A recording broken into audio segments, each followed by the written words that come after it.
Hi friends, welcome back to my channel. నేను మీ అనుహోత అండి.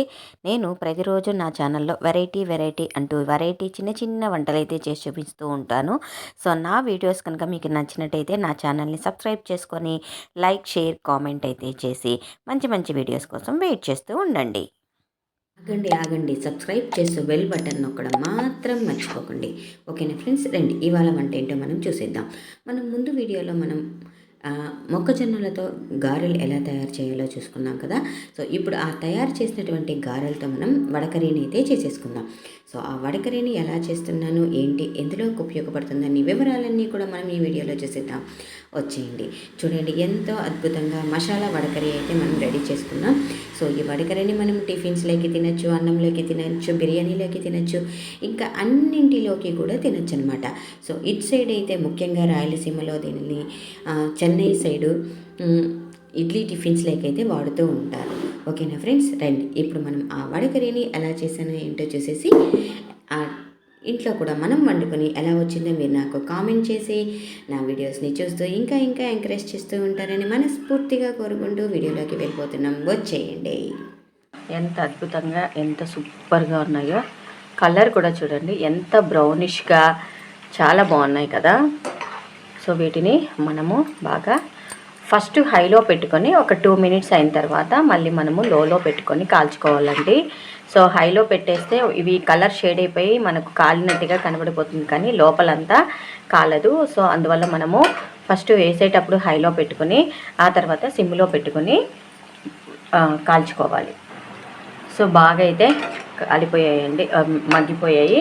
ఇప్పుడు మనం వీటిని తీసేసి ఒక పళ్ళెల్లో వేసుకుందాం.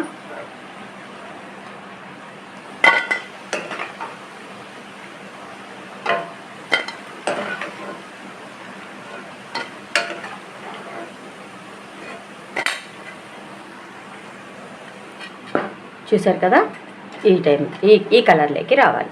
సో వడలన్నీ అయిపోయాయండి. ఇప్పుడు మనం కర్రీ ఎలా తయారు చేసుకోవాలో చూసేద్దాం. వండేసుకుందాం. సో ముందుగా స్టవ్ వెలిగించి కడాయి ఉంచేసుకుందాం.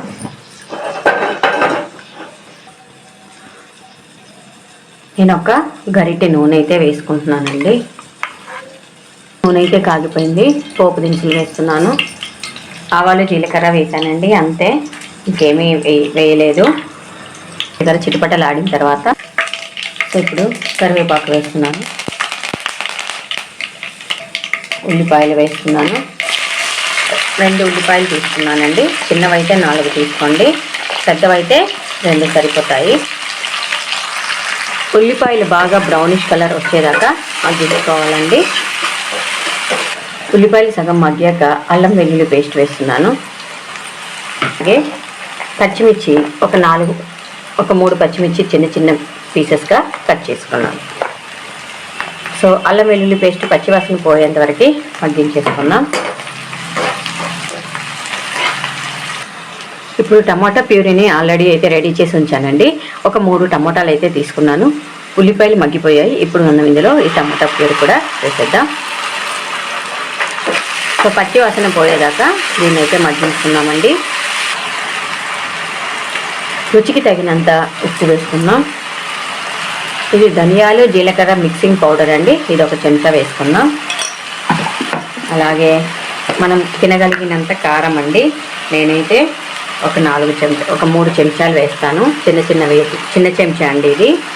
సో అందువల్ల మీరు ఎంత కారం తినగలిగితే అంత కారం వేసుకోండి. అలాగే 1 చెంచా వరకు గరం మసాలా అయితే వేసుకోండి.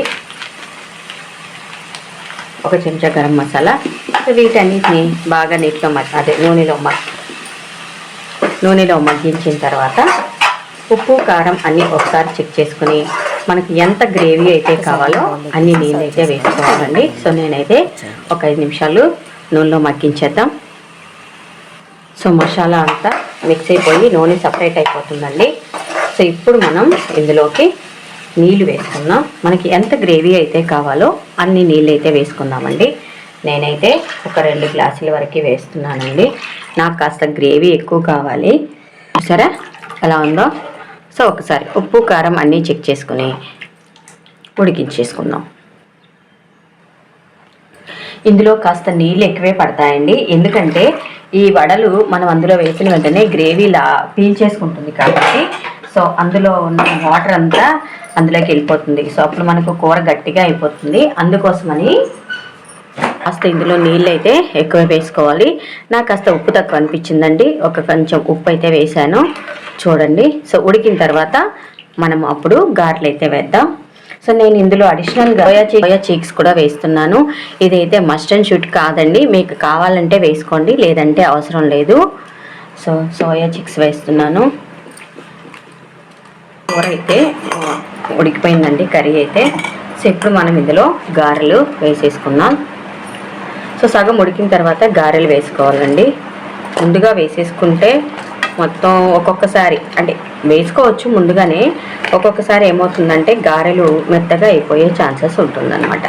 అందుకోసమని సో గారెలు అయితే వేసేసుకున్నాం. ఒక 10 నిమిషాలు ఉడికిన తర్వాత ఈ కూర అంతా ఈ గారెలు పీల్చేసుకుంటాయి అన్నమాట. కొత్తిమీర గార్నిష్ చేసేసుకుంటే టేస్టీ స్వీట్ కార్న్ గారెల కర్రీ అయితే రెడీ అయిపోయిందండి. సో మనం ఇది చిక్కపడ్డం కోసం అయితే కాస్త పెరుగు అయితే వేసుకుందాం. సో కొంచెం పెరుగు అయితే వేస్తున్నానండి, ఒక 2 చెంచాలు. ఇలా వేసుకోవడం వల్ల మనకు కాస్త చిక్కపడుతుంది, అలాగే పులుపు ఫ్లేవర్ కూడా మనకు దీనికి కాస్త వస్తుందన్నమాట. కొంతమందికి పులుపు అంటే ఇష్టం ఉంటుంది కదండి, అలాంటప్పుడు దగ్గరికి వచ్చేదాకా మూత పెట్టి మగ్గించేసుకుందాం సిమ్లో పెట్టి. సో కూర అయితే ఉడికిపోయిందండి. ఇప్పుడు మనం కొత్తిమీర గార్నిష్ చేసేసుకుందాం. సో కొత్తిమీర గార్నిష్ చేసేసుకొని స్టవ్ కట్టేసుకుంటే టేస్టీ వడ కర్రీ రెడీ. నేను చేసిన వీడియో కనుక మీకు నచ్చినట్టయితే నా వీడియోని లైక్ చేయండి, షేర్ చేయండి, కామెంట్ చేయండి అండ్ సబ్స్క్రైబ్ కూడా చేయండి. Thank you for watching friends. Bye.